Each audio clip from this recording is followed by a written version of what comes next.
ఇది టేస్ట్ లో నార్మల్ బోండాకు మించిన బోండా అండి. హాయ్ ఫ్రెండ్స్, విరాజీస్ కిచెన్ స్వాగతం సుస్వాగతం. ఈ వర్షాకాలానికి ఏదైనా వేడిగా తినాలనిపించినప్పుడు ఈ మునగాకు బోండా ట్రై చేయండి. ఇది నార్మల్ బోండా కన్నా డబుల్ టేస్ట్ గా ఉంటుందండి. నేను చెప్పిన విధంగా చేసినట్లయితే బోండా నూనె తక్కువ పిలుస్తుంది. అలాగే పిండి కలిపితే ఎక్కడ తోకలు రాకుండా రౌండ్ గా క్రిస్పీగా వస్తాయండి. ఇంకెందుకు ఆలస్యం, ఆటలాడుతూ చూసేద్దాం రండి. వీడియోలు అయితే చూస్తున్నారండి కానీ లైక్ చేయడం లేదండి. ప్లీజ్ అండి, ఒక్క లైక్ చేయండి, అలానే హైప్ చేయండి. మునగాకు బోండాకు కావాల్సిన పదార్థాలు చూద్దాం రండి. మునగాకు, శనగపిండి, బియ్యపిండి, కొద్దిగా మైదా, కొత్తిమీర, కరివేపాకు, ఎర్రగడ్డలు, కారం సరిపడా పచ్చిమిరపకాయలు. ఇక్కడ 1/4 కేజీ శనగపిండి తీసుకున్నానండి. దీనికి తగ్గ మెజర్మెంట్ చెప్తున్నాను. మైదా పిండి ఎన్ని స్పూన్లు వేయాలి, అలాగే బియ్య పిండి ఎన్ని స్పూన్లు వేయాలి అనేది కూడా చెప్తానండి. ముందుగా జల్లి పెట్టుకునేస్తామండి. మనం జల్లి పెట్టుకున్నట్లయితే ఎక్కడ ఉండలు లేకుండా వస్తుంది పిండి, కాబట్టి జల్లి పెట్టుకుంటున్నాను. ఈ 1/4 కేజీ శనగపిండికి ఈ స్పూన్ మెజర్మెంట్ తీసుకున్నానండి. ఇందులో వచ్చి 2 స్పూన్లు బియ్య పిండి వేస్తున్నాను. అలాగే 2 స్పూన్లు మైదా వేసేదాని వల్ల బోండా అనేది బాగా ఉబ్బుతుందండి, కాబట్టి కొద్దిగా వేసుకోండి, ఎక్కువ వేయొద్దండి. ఈ మునగాకు బోండా వచ్చి పల్లెటూరు స్టైల్లో చేస్తున్నానండి. వర్షం పడినప్పుడు అప్పటికప్పుడు మునగాకు కోసుకొచ్చి ఇలా చేస్తారండి. అదే మెజర్మెంట్తోనే మన ఊర్లో ఎలా అయితే చేస్తారో అలానే చేస్తుందండి. మీరు ఇదే టైప్లో చేసి చూడండి. వర్షాకాలం కావచ్చు, ఈవినింగ్ స్నాక్స్ ఐటెంగా కావచ్చు, చాలా బాగుంటుందండి తినడానికి. మీరు టీ తాగేటప్పుడు సైడ్లో పెట్టుకున్నట్లయితే కూడా హ్యాపీగా తినచ్చండి. ఈ పిండిలోకి ఒక 2 స్పూన్లు వేడి నూనె పోస్తున్నానండి. నూనె కూడా ఇలా బాగా కాగాలండి. ఇప్పుడు దీన్ని బాగా మిక్స్ చేసుకుందాము. చేయి పెట్టి మిక్స్ చేయొద్దండి, ఇలా స్పూన్ తీసుకోండి, ఎందుకంటే ఆయిల్ వేడిగా ఉంటుంది కదా. ఆయిల్ వేసేదాని వల్ల మనకు నూనె అనేది ఎక్కడ పీల్చదండి, కాబట్టి కొద్దిగా ఆయిల్ కాంచి పోసినట్లయితే నూనె పీల్చకుండా బోండాలు వస్తాయి. ఇలా బాగా కలుపుకునేద్దాం. ఇందులోకి రుచికి సరిపడే సాల్ట్, కొద్దిగా వంట సోడా, ఒకసారి బాగా కలుపుకునేద్దాము. మన ఇంటికి చుట్టాలు వచ్చినప్పుడు కూడా వాళ్ళు అట్లా పల్లకిరిచ్చేసి ఒక 5 నిమిషాల్లో బోండా చేసేయచ్చండి, అంత ఈజీగా ఉంటుంది. ఇక్కడ నేను మునగాకు 1 కప్పు తీసుకున్నానండి, అంటే 1 గుప్పెడండి.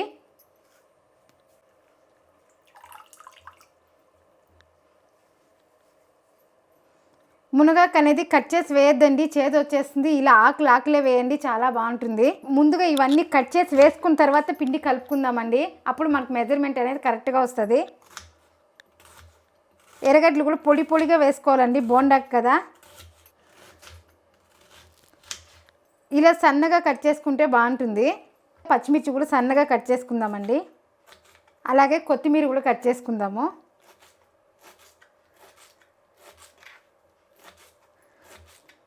అలాగే కరివేపాకు కూడా కట్ చేసుకుందాం.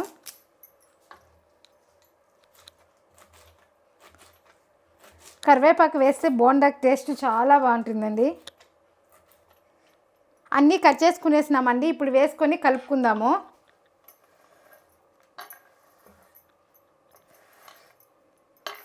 ముందుగా నీళ్ళు వేయకుండానే కలుపుకుందామండి, మళ్ళీ నీళ్ళు వేసుకుందాము.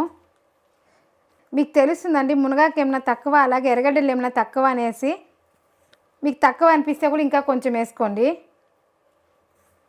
మునగాకు తాలింపు, మునగాకు కూర తినని పిల్లలు ఉంటారు కదండి, అలాంటి వాళ్ళ కోసం స్నాక్స్లో ఇలా మునగాకు వేసి చేయించినట్లయితే వాళ్ళు ఇష్టంగా తింటారు, అలాగే హెల్తీగా కూడా ఉంటారండి.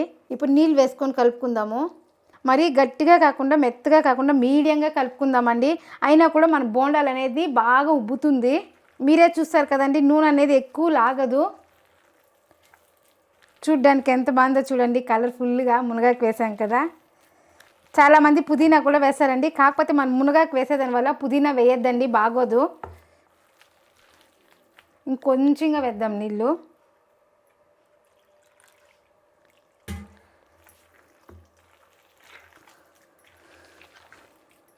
చూడండి, మన బోండాల పిండి అనేది రెడీ అయిపోయిందండి. ఇంత మెత్తగా కలుపుకుంటే సరిపోతుందండి. మనం ఇలా తీసుకొని ఇలా వేసినట్లయితే బోండా షేప్ రావాలండి. అలా వేసినట్లయితే సరిపోతుంది. మనకు మరీ మెత్తగా కలిపినట్లయితే మనకి తోకలుగా వస్తుందండి. మనం ఇలా తీసుకొని ఉండనేది ఇలా వేస్తే కరెక్ట్గా పడాలండి, అప్పుడు బోండా షేప్ అనేది బాగుంటుంది. మరీ మెత్తగా కలుపుకుంటే కొంచెం గట్టిగా కలుపుకున్నట్లయితే ఆయిల్ కూడా ఎక్కడ పీల్చదండి, అలాగే షేప్ కూడా చాలా బాగా వస్తుంది. చూడండి, కొంచెం జారుగా కలుపుకున్నానండి, మీకు అబ్జర్వ్ చేస్తే బాగా కనిపిస్తుంది.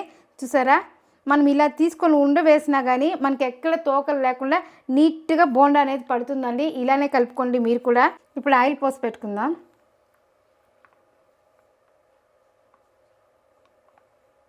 ఆయిల్ కూడా బాగా కాగిందండి. ఇప్పుడు బోండా వేసుకుందాము.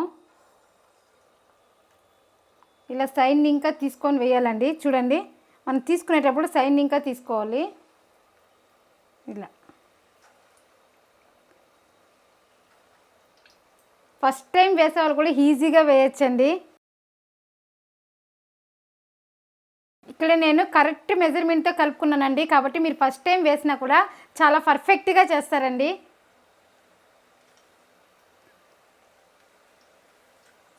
చూడండి, మన బోండాలు వేసిన ఇలా పైకి తేలాలండి, అప్పుడే పర్ఫెక్ట్ మెజర్మెంట్ అనేది కూడా. ఇప్పుడు తిప్పించుకుందాము.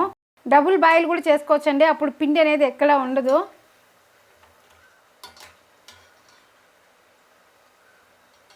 నార్మల్ బోండాల కంటే ఇట్లా మునగాకు బోండాలు చాలా బాగుంటుందండి. చెప్పాను కదండి, పిల్లలు మునగాకు తినని వాళ్ళకు కూడా ఇలా చేసి పెట్టినట్లయితే పిల్లలు ఇష్టంగా తింటారండి. ఇక్కడ నేను డబుల్ బాయిల్ చేస్తున్నానండి, ఎందుకంటే మన బోండాలు అనేది కూడా రంగు బాగా రావాలి.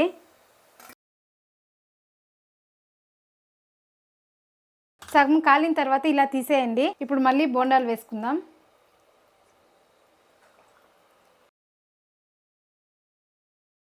బోండా వేసేటప్పుడు హై ఫ్లేమ్లో పెట్టుకోండి, మళ్ళీ కొంచెం లో ఫ్లేమ్లో పెట్టండి, అప్పుడు మంచి రంగు వస్తుంది, అలాగే బాగా ఉడుకుతుందండి.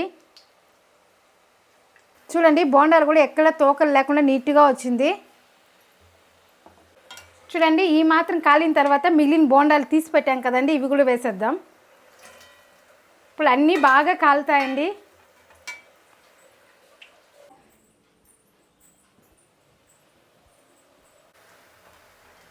చూడండి, ఇలా మంచి రంగు రావాలండి.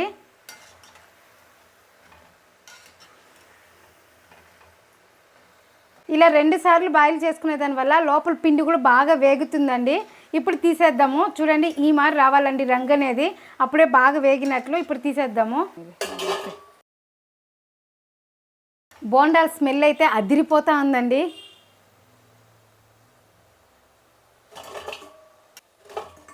చూసారు కదా, బోండాలు అనేది షేప్ కూడా చాలా బాగా వచ్చింది. ఇలానే ఇంకొకసారి వేసుకుందాం. మీరు బోండా ఇట్లా వదిలేటప్పుడు కూడా ఫాస్ట్గా ఇట్లా వదిలేయాలండి, నిదానంగా వదిలినట్లయితే మనకు తోకలు వస్తుంది.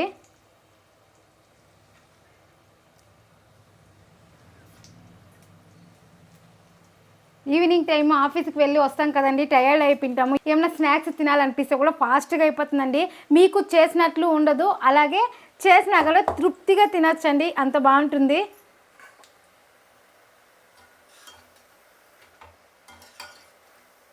ఇప్పుడు తీసేద్దాం వీటిని కూడా.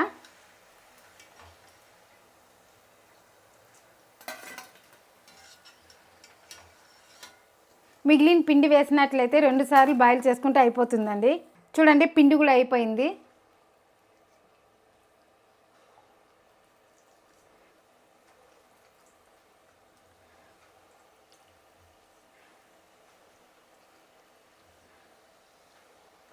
ఈజీ అండి, మీరు వేసేటప్పుడు కూడా భయపడాల్సిన అవసరమే లేదండి.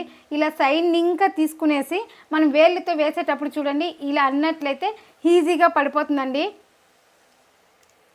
చాలా మందికి నూనెలో వేయడానికి భయం వేస్తుందండి, అలాంటి వాళ్ళ కోసం ఇట్లా ఈజీగా వేసుకోండి.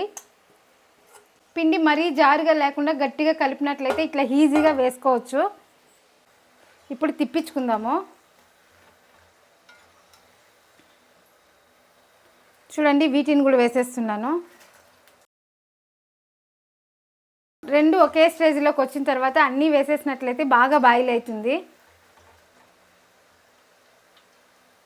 ఇలా 2-3 సార్లు తిప్పించుకొని బాగా కాల్చుకోవాలండి.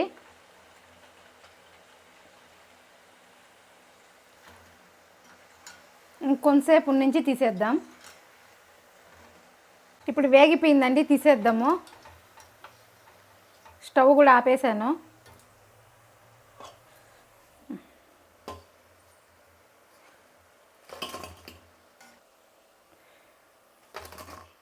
మనం 1/4 కేజీ పిండితో బోండాలు చేసినామండి. చూడండి, ఆయిల్ అనేది తక్కువ పీల్చుకునింది. చూడండి, బోండా అనేది పొగలు కక్కుతా ఉందండి, ఎంత బాగుందో. మునగా కనిపిస్తా చూడడానికి ఎంత బాగుందో చూసారా. పిల్లలు కూడా చాలా ఇష్టంగా తింటారండి. మీరు ఇలానే చేయండి. చల్లని సాయంత్రాన వర్షాలు పడేటప్పుడు ఇలా వేడి వేడి బోండాలు చేసుకొని తింటే అదిరిపోతుందండి. బోండాలు అట్లే పొగలు కక్కుతా ఉందండి. ఇప్పుడు టేస్ట్ చూద్దామండి. చాలా బాగుందండి. టేస్ట్ అయితే అదిరిపోయింది. నార్మల్ బోండా అయితే కానీ ఇంత టేస్ట్ ఉండేదేమో కదండి. కాకపోతే మనము మునగాకు వేసాం కదా, టేస్ట్ అయితే అదిరిపోయిందండి. తినే కొద్దీ తినాలనిపిస్తుంది. మునగాకే కదండి, తోటకూరతో కూడా చేసుకోవచ్చండి, చాలా బాగుంటుంది. నెక్స్ట్ టైం నేను తోటకూరతో చేసి చూపిస్తాను. దీంతో పాటు బజ్జీ ఉన్నా కానీ సూపర్ గా ఉంటుందండి. ఒకే పిండితో ఎన్ని రకాల బజ్జీలైనా వేసుకునే మెజర్మెంట్ చూద్దాం రండి. 1/4 కేజీ శనగపిండి, ఈ స్పూన్ మెజర్మెంట్ అండి. ఈ స్పూన్ మెజర్మెంట్లో 3 స్పూన్లు బియ్యం పిండి, కొద్దిగా వాము వేసేయడం వల్ల జీర్ణం అనేది బాగా అవుతుందండి. అలాగే కొద్దిగా కారము, రుచికి సరిపోయినంత సాల్ట్, అలాగే కొద్దిగా ఇంగువ. ఇక్కడ అరటికాయ ఉర్లగడ్డ తీసుకుంటున్నానండి నేను. ఈ ఒక్క పిండి కలుపుకుంటే చాలండి. మిర్చి అయినా, బీరకాయ అయినా, ఆలు అయినా, క్యాప్సికమ్ అయినా ఇలా ఎన్ని అయినా వేసుకోవచ్చండి. కాకపోతే మెజర్మెంట్ పిండి అయితే ఒకటే అండి. ముందుగా పిండి జల్లి పెట్టుకుందామండి. పిండి ఎందుకు జల్లి పెట్టేది అంటే ఉండలు అనేది ఎక్కడ కట్టదండి. కలిపేటప్పుడు మనకు జారుగా బాగా వస్తుంది. కాబట్టి పిండి జల్లి పెట్టుకోండి. ఇందులోనే 3 స్పూన్లు బియ్యం పిండి, 1 2 3. అలాగే వాము ఇలా నలిపి వేసుకోండి. వామ్ వేసేది వల్ల స్మెల్ కూడా చాలా బాగుంటుందండి. కారము, రుచికి సరిపోయినంత సాల్ట్, అలాగే కొద్దిగా ఇంగువండి. చాలా వేయద్దండి, చూపిస్తాను. ఈ మాత్రం వేస్తే సరిపోతుందండి, అంటే ఒక చిట్టుకుడు అండి. అలాగే కొద్దిగా వంట సోడా. దీనికి కూడా అంతే అండి, ఆయిల్ ఎక్కువ పీల్చకుండా కొద్దిగా వేడి నూనె కాంచిపోతున్నాను.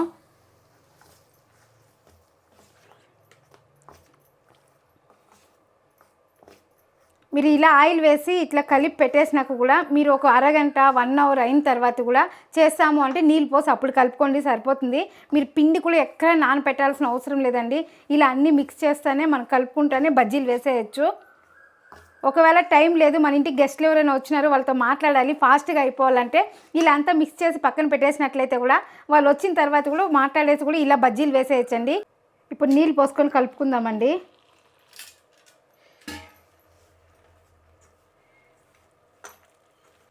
మనకి ఈ పిండి కూడా ఎంత జారుగా ఉండాలి, అలాగే ఎంత గట్టిగా ఉండాలని కూడా చూపిస్తానండి మీకు. మనకి ఎక్కడ ఉండలు లేకుండా కలుపుకున్నట్లయితే బజ్జీలు పర్ఫెక్ట్గా వస్తుందండి. కాబట్టి మీరు జల్లి పెట్టుకోండి పిండి అనేది.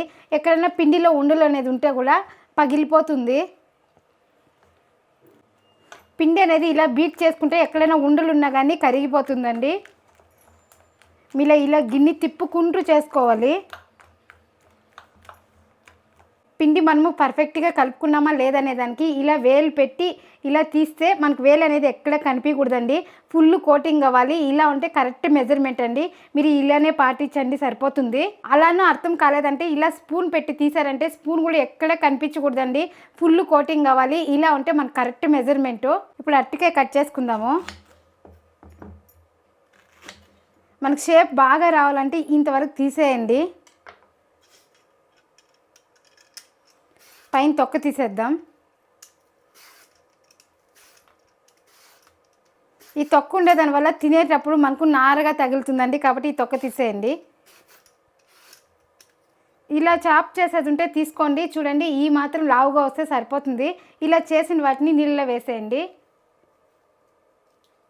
మీకు పొడవుగా బజ్జీలు కావాలంటే ఇలా చేసుకోండి. లేదక్క మాకు చిన్నగానే ఉంటే సరిపోతుందంటే దీన్ని ఇలా 2గా వేసేసి చేసుకోండి, సరిపోతుంది.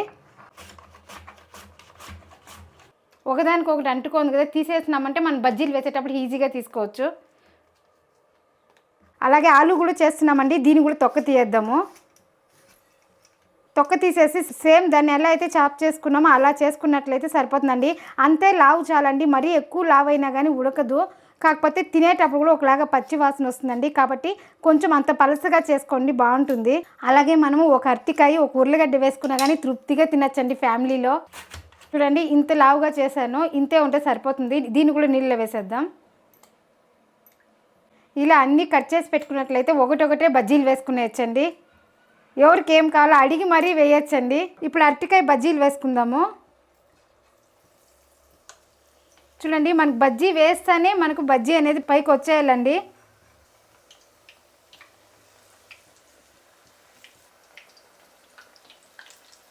ఇప్పుడు తిప్పించుకుందాము. చూడండి, బజ్జీలు అనేది ఎంత పర్ఫెక్ట్గా వచ్చిందో. మనం పిండి కలుపుకునేదంతానే ఉందండి బజ్జీలు ఇలా రావడానికి. మనం కలుపుకునేటప్పుడు పిండి అనేది బాగా కలుపుకున్నట్లయితే కోటింగ్ చూడండి ఎంత బాగా అయిందో, చూసారు కదా. అంతే అండి, సేమ్ పిండి అండి. ఇదే పిండితోనే ఎన్ని రకాల బజ్జీలైనా చేసుకోవచ్చు. ఇలా ఒక 2-3 సార్లు బాగా తిప్పించి కాల్చుకోవాలండి. మీ దీన్ని డబుల్ కోటింగ్ చేయాల్సిన అవసరం లేదు. అరటికాయ అనేది బిన్నె వేగిపోతుంది కాబట్టి అలానే వేయిస్తున్నా నేను. చూడండి నూరగా అనేది ఆగిపోయింది. ఇప్పుడు తీసేద్దాము.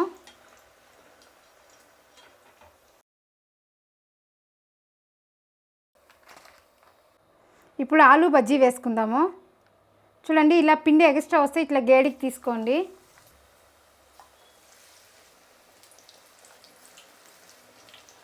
ఇప్పుడు తిప్పించుకుందాము.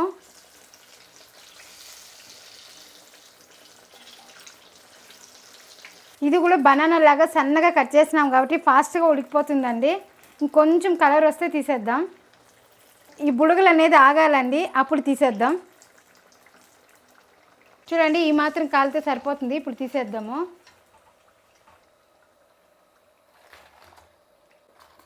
అంతే అండి, ఒకే పిండితో ఎన్ని రకాల బజ్జీలైనా చేసుకోవచ్చండి. ఈ వర్షాకాలంలో మీరు ఇలా బోండా బజ్జీ ట్రై చేయండి. ఎలా వచ్చిందో ఒక చిన్న కామెంట్ చేయండి. అంతే అండి, మనం ఏం చేసినా ఫాస్ట్లను, టేస్ట్లను, క్వాలిటీలను ఎందులో రాజీ పడకూడదండి. ఎందులో రాజీ పడదు, మీరు రాజీ పడకండి. ఇలాంటి ఈవినింగ్ స్నాక్స్ ఐటమ్స్ మన ఛానల్లో బోల్డ్ అన్నీ ఉన్నాయండి. ఇక్కడ క్లిక్ చేసి చూడండి. మరొక వీడియోలో మళ్ళీ కలుద్దాం. బాయ్.